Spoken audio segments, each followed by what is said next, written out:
శ్రీ ఎర్ని దుర్గా మహాకాళీ భైరవ్ అభిరామ్ గురు భవానీ భూతప్రేత పిశాచ నివారణ నరకోశ దృష్టికోశ నివారణ వ్యాపారాభివృద్ధి కొరకు గృహదోష గ్రహదోష నివారణ కొరకు కళ్యాణ దోష నివారణ సంతాన దోష నివారణ స్త్రీల శారీరక సమస్యలు మానసిక సమస్యలు చెడుపు చిళ్లంగా తీయుట దంపతుల మానసిక సమస్యలు భూమి యొక్క సమస్యలు ఆరోగ్య సమస్యలకు నాటు వైద్యం వాస్తు జ్యోతిష్యం గృహమునందు శాంతి హోమం అఘోరి పూజలు చేయుదురు మరిన్ని వివరాలకు ఈ క్రింది నంబర్లకు సంప్రదించండి.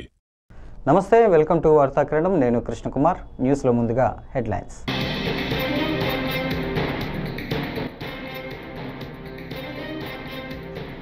అణు బెదిరింపులకు లొంగేదే లేదు రాజ్నాథ్ సింగ్.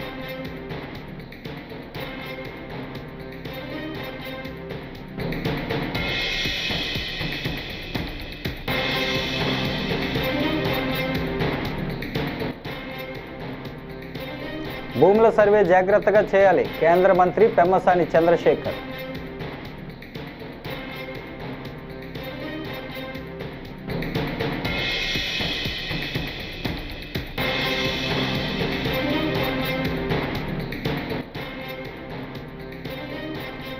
మహిళల్లో అహల్యాబాయి ధైర్యాన్ని నింపారు దగ్గుబాటి పురంధేశ్వరి.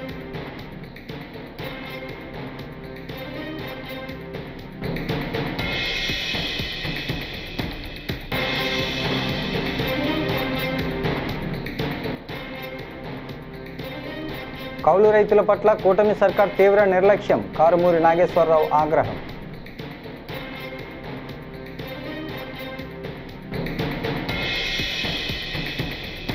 ఇక డీటెయిల్స్ చూస్తే రక్షణ మంత్రి రాజ్నాథ్ సింగ్ గురువారం శ్రీనగర్లో సైనిక బలగాలను కలిశారు.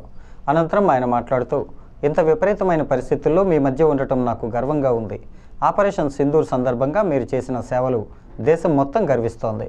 ప్రధాని మోడీ నాయకత్వంలో మీరు అందించిన సేవలు అభినందనీయం. అణుబెదిరింపులకు లొంగేది లేదని భారత్ స్పష్టం చేసింది. ఉగ్రవాదుల దుశ్చర్యలకు తగిన గుణపాఠం చెప్పింది అని ఆయన అన్నారు.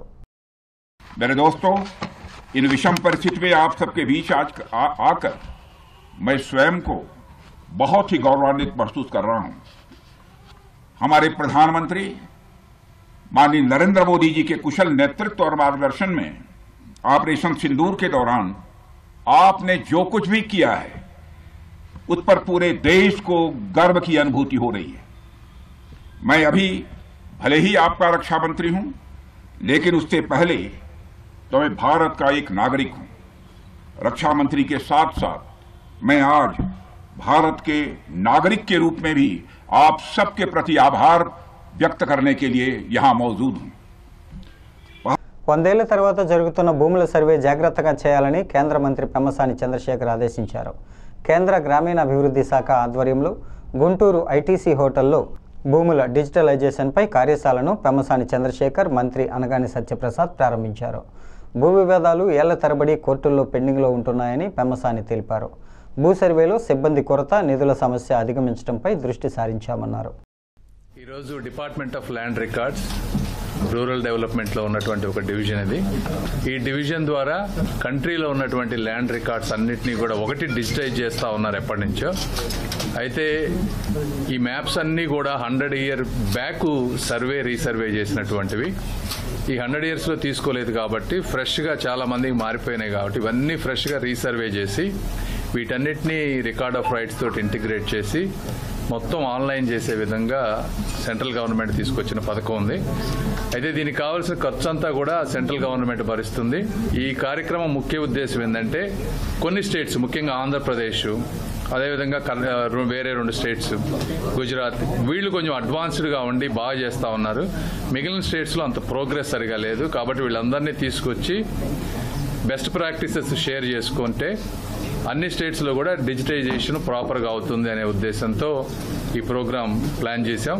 ఇది స్ఫూర్తిదాయకంగా ఉంటుందని, మిగిలిన వాళ్ళు కూడా టైమ్లీ మేనర్లో కంప్లీట్ చేస్తారని మనస్ఫూర్తిగా కోరుకుంటున్నాం. గౌరవ ముఖ్యమంత్రి గారు ఎప్పుడు కూడా ఈ రీసర్వేలో ఎలాంటి పేదవాడికి కూడా అన్యాయం జరగకూడదు అని చెప్పేసి ఎప్పటికప్పుడు మమ్మల్ని గైడ్ చేస్తా ఉన్నారు. గతంలో తగ్గిన తప్పిదాలు ఎక్కడ కూడా జరగకుండా ప్రతిదీ కూడా బ్లాక్స్ చేసుకుని 200-250 ఎకరాలు మించకుండా ఒక బ్లాక్ చేసుకుని దానికి ముగ్గురు ఆఫీసర్లని ఒక టీమ్గా ఏర్పాటు చేసి పెట్టాం. అలాగే ఏదైతే రీసర్వే చేస్తా ఉన్నారో ఆ రైతుకి కంపల్సరీగా కమ్యూనికేషన్ ఇచ్చి నేను చెప్పే పాస్బుక్స్ అన్ని కూడా జియో ట్యాగింగ్ చేసి అది QR కోడ్ కొడితే డైరెక్ట్గా ఫోన్ నుంచి వాళ్ళ భూమి మీదకి వెళ్ళిపోయే విధంగా వాళ్ళ బౌండరీస్ కూడా ఇచ్చే విధంగా నూతనమైన పాస్బుక్ కూడా మొన్ననే టెండర్ కూడా అయింది. సర్వే కొంచెం గాడిలో పట్టడానికి ముఖ్య కారకులు మనకి పెమ్మసాని గారు. ఎందుకంటే చాలా మంది ఎంతో మంది స్టేట్లో రెవెన్యూ మినిస్టర్స్ నాకు ఈ మధ్య కలిసినప్పుడు కూడా వాళ్ళు చెప్తాను, మేము చేద్దాం అనుకున్నాం. ఎందుకంటే మాకు రాష్ట్రంలో అంటే ఎలా జరుగుతుంది దేశవ్యాప్తంగా, మన రాష్ట్రంలో ఎలా చేస్తే బాగుంటుంది అనేది ఒక ఇంటరాక్టివ్ ప్రోగ్రామ్ ఇది. వర్క్షాప్ అనేది చాలా మంచిది, మేము ట్రై చేసాం. కానీ పెమ్మసాని గారి మూలంగా మీ గుంటూరుకు వచ్చిందని చెప్పడం జరిగింది. సో నాకు చాలా సంతోషంగా ఉంది. దీని ద్వారా రైతులకు మంచి జరగాలి. ఆర్థిక శక్తిగా భారతదేశాన్ని తీసుకెళ్లాలంటే మౌలిక సదుపాయాలు సమకూర్చుకోవాలంటూ బీజేపీ ఏపీ రాష్ట్ర అధ్యక్షురాలు దగ్గుబాటి పురంధేశ్వరి తెలిపారు. అలాంటి ఆలోచనలు ఆనాడు అహల్యాబాయి హోల్కర్ ఆలోచించి వాటిని అందుబాటులోకి తీసుకువచ్చేలా కృషి చేశారని చెప్పారు. పరిశ్రమలకు పెట్టుబడులు రావాలంటే ఇలాంటి మౌలిక సదుపాయాలు ఎంత అవసరమో గమనించి వాటిపై ఆనాడే దృష్టి పెట్టారని అన్నారు. ఇవాళ అంటే గురువారం నాడు బీజేపీ రాష్ట్ర కార్యాలయంలో అహల్యాబాయి హోల్కర్ 300వ జయంతి వేడుకల ఏర్పాటుకు వర్క్ షాప్ నిర్వహించారు.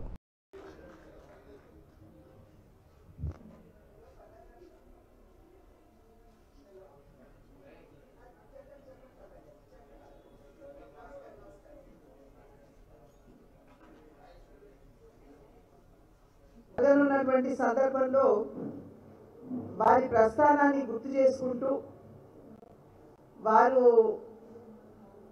ఏ విధంగా సంక్షేమం కావచ్చు, సామాజిక న్యాయం కావచ్చు, లేకపోతే సమసమాజ స్థాపనకి వారి జీవితాన్ని అంకితం చేసినటువంటి సందర్భంలో భారతీయ జనతా పార్టీ కూడా అదే దిశగా వెళ్తున్నటువంటి నేపథ్యంలో ఒక్కసారి వారిని గుర్తు చేసుకుని వారి జీవితాన్ని సెలబ్రేట్ చేస్తూ రాష్ట్ర వ్యాప్తంగా మాత్రమే కాకుండా దేశవ్యాప్తంగా కూడా వారి గురించి తెలియజేయాలి అనేటువంటి ఆలోచనతోటి కేంద్ర నాయకత్వం భారతీయ జనతా పార్టీకి సంబంధించి దేశవ్యాప్తంగా 2000 కార్యక్రమాలు చేయాలి అని చెప్పి నిర్ణయం చేయడం జరిగింది. చాలా వరకు కూడా మన భారత చరిత్ర కనుక మనం చూసుకున్నట్లయితే మన ఇతిహాసం ఏదైతే ఉందో పాశ్చాత్యులు రాశారు.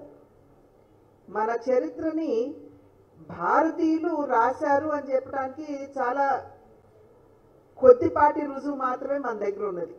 అంటే ఇంచుమించుగా మనం కనుక హిస్టరీని చూసినట్లయితే, మన హిస్టరీ బుక్స్ని కనుక చూసినట్లయితే అవన్నీ కూడా పాశ్చాత్యులు మనకి ఇచ్చినటువంటి సమాచారమే మన పాఠ్య పుస్తకాల్లో ఇవాళ ఉన్నటువంటి సందర్భం. కనుక చాలా వరకు పాశ్చాత్యులకి ఏదైతే అనుకూలం అని చెప్పి వారు భావించారో వారే ఆ విషయాలే మనకి భారత చరిత్ర అని చెప్పి మనకి అందివ్వడం జరిగింది.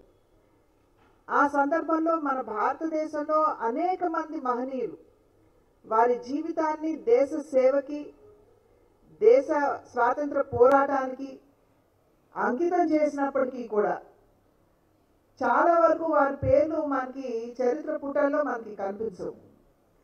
ఇవాళ నరేంద్ర మోడీ గారు దేశ ప్రధాని అయిన తర్వాత అంటే 2014 నాటి నుండి నిజంగా అటువంటి మహనీయులు ఎవరైతే ఉన్నారో, ఎవరైతే వారి చరిత్ర కానీ వారి చివరికి వారి పేరు కూడా మన పాఠ్య పుస్తకాలు మన చరిత్రలో చూడనటువంటి సందర్భంలో, విననటువంటి సందర్భంలో భావి పౌరులకు కూడా వారి గురించి తెలియజేయవలసినటువంటి.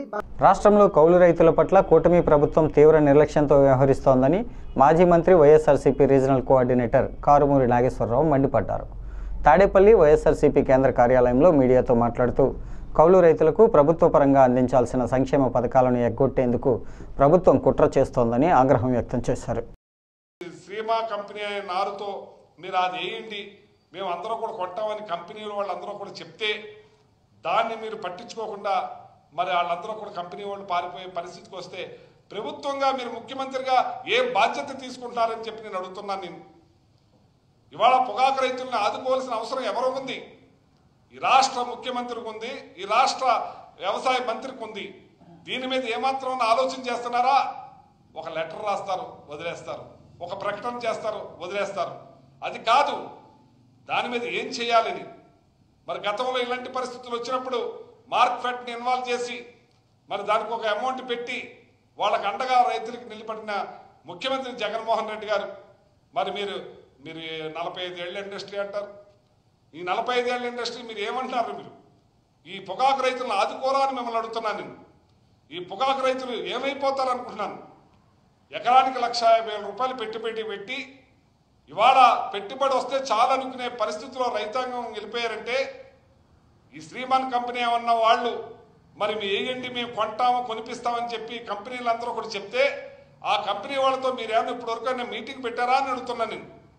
ఆ కంపెనీ వాళ్ళని పిలవాలి, మాట్లాడాలి, రైతులకు అండగా నిలబడి ఈ పొగాకును కొనే బాధ్యత మీరని చెప్పి ఎందుకు మీరు మాట్లాడరని అడుగుతున్నాను, ఎందుకు మీటింగ్ పెట్టరని అడుగుతున్నాను నేను.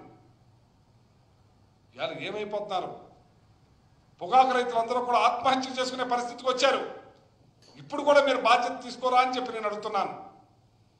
ఇవాళ పొగాకు రైతులు నాణ్యత లేదంటారు, ఫస్ట్ స్టాక్ తీశారు, అది కొన్నారు, 8,000 10,000 కొని తర్వాత దానికి వాళ్ళ ఖర్చుల కింద, నారు ఖర్చు కింద, పట్టాల కింద, అట్ల కింద మొత్తం జమేసేసుకున్నారు. రెండో విడత కొన్నారు, అది వేలం వేసినప్పుడు లాస్ట్ క్వింటాలకి 8,000 నుంచి 12,000 కొనుగోలు చేసి ఆ సొమ్మును కూడా మరి ఇవాళ రాకుండా చేసే కార్యక్రమం చేస్తున్నారు. ఇవాళ ఏ రకంగా నష్టపోతున్నాడు, 10,000 కూడా పలకటాలేదు రెండో ఆకు వచ్చేటప్పటికి. గతంలో దాని రేటు 15,000 నుంచి 18,000కు పలికింది. గత ఏడాది మరి రెండో విడత ఆకు 15,000 నుంచి 18,000 కొన్నది, ఇవాళ 10,000 కూడా రావట్లేదంటే రైతు ఏమైపోతారని నేను అడుగుతున్నాను నేను. రాష్ట్రంలో సంక్షేమ పథకాల అమలుపై టీడీపీ పొలిట్ బ్యూరో కీలక నిర్ణయాలు తీసుకుంది. చంద్రబాబు అధ్యక్షతన మంగళగిరిలోని టీడీపీ కేంద్ర కార్యాలయంలో సమావేశమైన పొలిట్ బ్యూరో ముందుగా పహల్గాం దాడి అమరవీరులకు నివాళులర్పించింది. ఈ నెల 17, 16, 18 తేదీల్లో అన్ని నియోజకవర్గాల్లో కూటమి పార్టీలతో కలిపి తిరంగా ర్యాలీలు నిర్వహించాలని నిర్ణయించింది. కూటమి ప్రభుత్వం మొదటి వార్షికోత్సవాన్ని పురస్కరించుకొని జూన్ 12న తల్లికి వందనం, అన్నదాత సుఖీభావ పథకాల అమలుతో పాటు అదే రోజు 1,00,000 మంది ఒంటరి మహిళలకు, వితంతువులకు పింఛన్లు ఇవ్వాలని నిర్ణయించింది. దీనికి పొలిట్ బ్యూరో ఆమోదం తెలిపింది.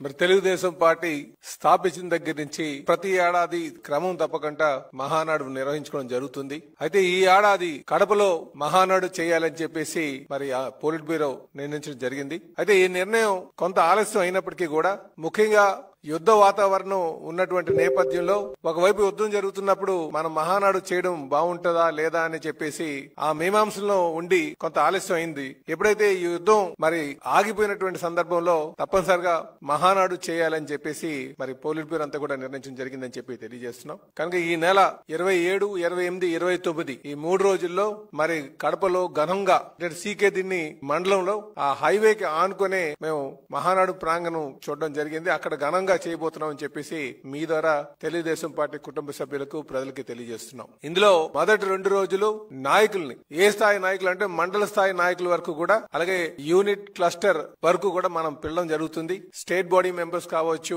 పోలిట్ బ్యూరో మెంబర్స్ కావచ్చు, అలాగే జిల్లా body members, state body members అందరినీ కలుపుకొని సుమారు 23,000 మందికి మొదటి 2 రోజులు మేము ఆహ్వానిస్తున్నాం. ఏదైతే ఆపరేషన్ సింధూర్ రూపకల్పన చేసి సమర్థవంతంగా ఉగ్రవాదుల దాడుల్ని, పాక్ సైనిక చర్యలను తిప్పికొట్టి ప్రజల నమ్మకాన్ని, దేశం యొక్క ప్రతిష్టను పెంచి పాకిస్తాన్ను ఒంటరిపాటు చేసినటువంటి భారత ప్రధాని శ్రీ నరేంద్ర మోడీ గారికి, త్రివిధ దళాల్ని, వారి అధిపతుల్ని, ఈ ఆపరేషన్ సింధూర్లో పాల్గొన్నటువంటి ప్రతి ఒక్క సైనికుడికి అభినందిస్తూ పోలిట్ బ్యూరో తీర్మానం చేసిందని చెప్పి సందర్భంగా తెలియజేస్తున్నాను. ఏదైతే ఉగ్రవాదులు దాడి చేసి 27 మందిని పొట్టన పెట్టుకున్నారో, ఈరోజు కేంద్ర ప్రభుత్వం కూడా ఒక కార్యక్రమాన్ని రూపకల్పన చేసింది, తిరంగ సభలు జరపాలని. అందులో భాగంగా Telugu Desam party, Janasena party, BJP party 16, 17, 18 3 రోజుల్లో ప్రతి నియోజకవర్గంలో తిరంగా ర్యాలీలు జరిపి సభలు జరపాలని చెప్పి నిర్ణయం చేశామని చెప్పి మీ అందరికీ తెలియజేస్తున్నాను.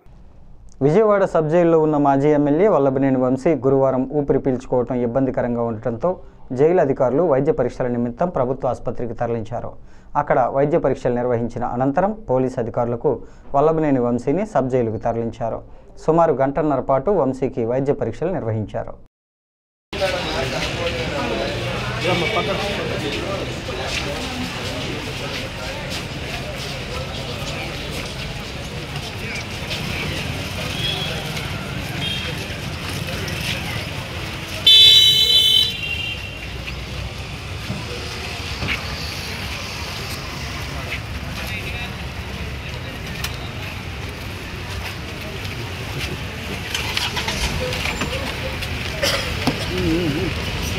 మిస్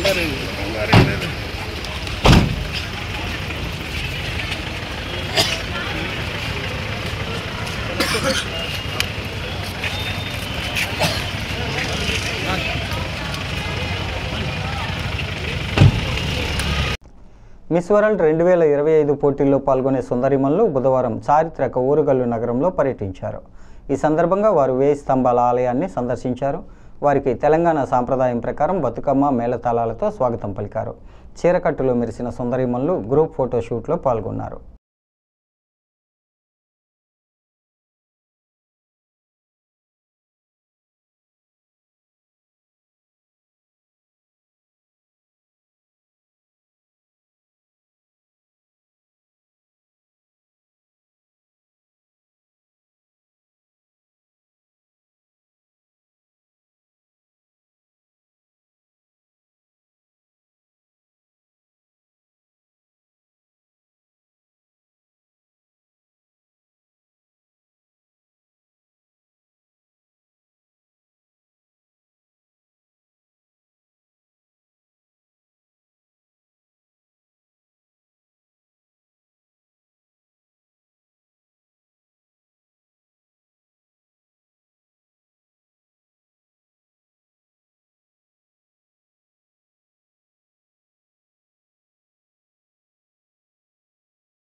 ఎస్సీ వర్గీకరణ జరగడం పద్మశ్రీ అవార్డు అందుకున్న తరువాత మాదిగ రిజర్వేషన్ పోరాట సమితి వ్యవస్థాపక అధ్యక్షుడు మందకృష్ణ మాదిగ ఈ నెల 19వ తేదీన ఉమ్మడి తూర్పుగోదావరి జిల్లాకు వస్తున్నారని, ఆయనకు మహార్యాలీ ద్వారా రాజమహేంద్రవరంలో ఘన స్వాగతం పలకాలని ఎంఆర్పీఎస్ నాయకులు పిలుపునిచ్చారు. ది రాజమండ్రి ప్రెస్ క్లబ్లో గురువారం జరిగిన మీడియా సమావేశంలో జాతీయ అధికార ప్రతినిధి కొత్తపల్లి ప్రసాదరావు, ఉత్తర కోస్తా జిల్లాల ఇన్ఛార్జ్ ముమ్మిడివరపు చినసుబ్బారావు, కొండేపూడి ఉదయ్ కుమార్, యార్లగడ్డ అశోక్ కుమార్ మాట్లాడుతూ ఎంఆర్పీఎస్ ఉమ్మడి తూర్పుగోదావరి జిల్లా అధ్యక్షుడు కొండేపూడి శ్యాంబాబు సంతాప సభ కాకినాడలో 19న గోకులం రోడ్లో జరుగుతుందన్నారు.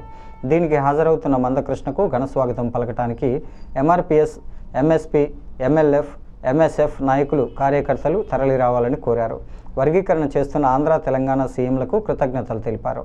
సమావేశంలో నాయకులు రాంబాబు, చిడిపి వీర్రాజు, దయానందరాజు, పలివెల వీర్రాజు, డాన్ సూరి తదితరులు పాల్గొన్నారు.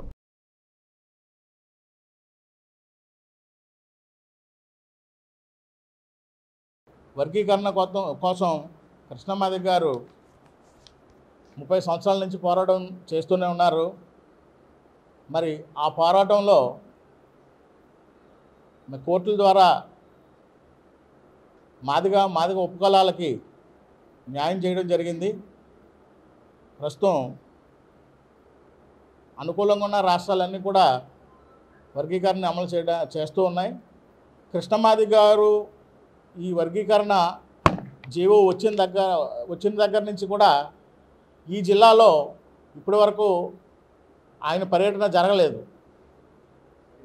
అంటే ఆయన అక్కడ ప్రతి రాష్ట్రంలోనూ కూడా జరిగే కార్యక్రమాలకు ఆయన అటెండ్ అవుతూ మన జిల్లాకి రావడం జరగలేదు.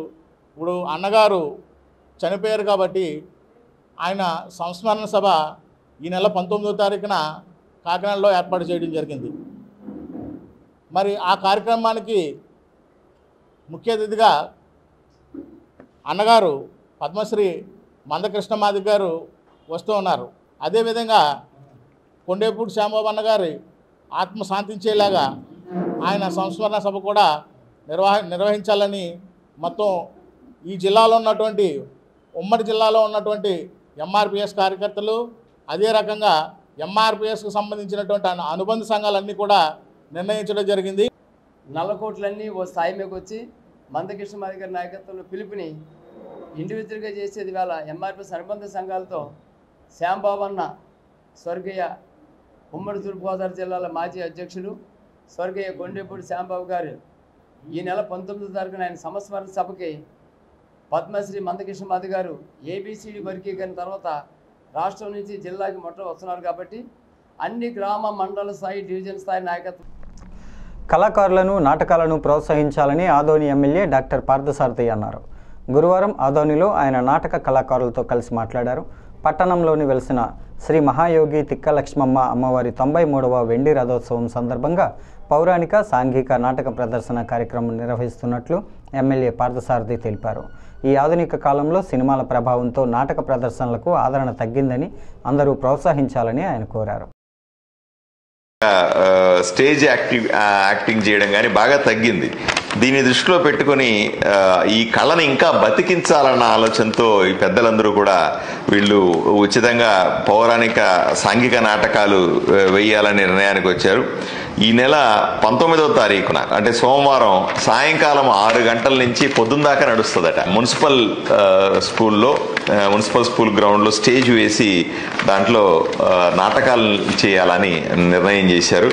దీంట్లో దశమాంకములు అని 10 నాటకాలని ఒకే రోజు వేసే విధంగా దీంట్లో మాయసభ దుర్యోధనుడుగా చిగిలి లక్ష్మణ యాదవ్, ఉత్తరాభిమన్యుడుగా నరసన్న తంగడదోన నుంచి, అలాగే గయోపాఖ్యానం నల్లారెడ్డి సీనియర్ ఆర్టిస్ట్ గారు, జర్నలిస్టు న్యాయవాది కూడా ఆయన, కృష్ణతులాభారం శ్రీకృష్ణుడిగా తాయన్న న్యాయవాది గారు, అలాగే సుభద్ర అర్జునుడిగా కృష్ణమూర్తి యాదవ్ గారు తంగడదోన నుంచి, అలాగే రామాంజనేయ యుద్ధాన్ని మొగలవల్లి రవికుమార్ గారు, అలాగే చింతామణి భవానీ సీను ఇన్ని వల్లి సాబ్ గారు సీనియర్ ఆర్టిస్ట్ పెద్ద ఆయన, అలాగే పూలరంగడు సుబ్బిశెట్టి ఉంగరాల సీనిని సుబ్బిశెట్టి అప్పారావు గారు, అలాగే జబర్దస్త్ ఆర్టిస్టు సత్యహరిశ్చంద్ర వారణాసి సీన్ని చిట్టిబాబు గారు, సత్యహరిశ్చంద్ర కాటి సీనుని గోరెడ్డి వెంకన్న గారు, అలాగే చింతామణి అనిత కుమారి కానీ లేదా అనంతపూర్ నుంచి దేవి గారు కానీ, అలాగే సంగీతం అబ్దుల్లా గౌడు, అబ్దుల్లా బండే గౌడు, శివరాములు, మహేష్, అడవిరాముడు, తిక్కన్న నరసింహులు, అలాగే రంగనాథు, అంజీ వీళ్ళందరూ కలిసి గొప్పగా ఆదోని ప్రజలని లేదా చుట్టుపక్కల ప్రాంతాల ప్రజల్ని ఎవరైతే కానీ అనుకుంటాం కానీ సినిమాలు వచ్చిన తర్వాత, డిజిటల్ వచ్చిన తర్వాత, మొబైల్ వచ్చిన తర్వాత నాటకాలు పూర్తిగా మర్చిపోతారు అనుకుంటారు. కానీ నాటకాలకి ఇప్పటికీ కూడా అభిమానులు ఉన్నారు. వీళ్ళని అలరించడానికి వీళ్ళందరూ కూడా పూనుకొని ఈ కార్యక్రమాన్ని చేయడం ఎంతో సంతోషంగా ఉంది. తప్పనిసరిగా సోమవారం రాత్రి 6 గంటల నుంచి రేపు పొద్దున్న దాకా జరిగేటువంటి ఈ నాటకాలని చూడడానికి అందరూ రావాల్సిందిగా నేను విజ్ఞప్తి చేస్తాను. అదే సందర్భంలో ఈ కళాకారులందరూ కూడా ఈ అంతరించిపోతున్న స్టేజ్ కళ, అంతరించిపోతున్నటువంటి ఈ ఆర్టిస్టులు ఆర్థిక భారాన్ని మోయలేనటువంటి ఇబ్బందులు పడుతున్న వాళ్ళకు కూడా అందరూ కూడా ఆదోనిల నుంచి కానీ అందరూ కూడా వ్యాపారవేత్తలైన. ఈ వార్తలు ఇంతటితో సమాప్తం. నమస్కారం.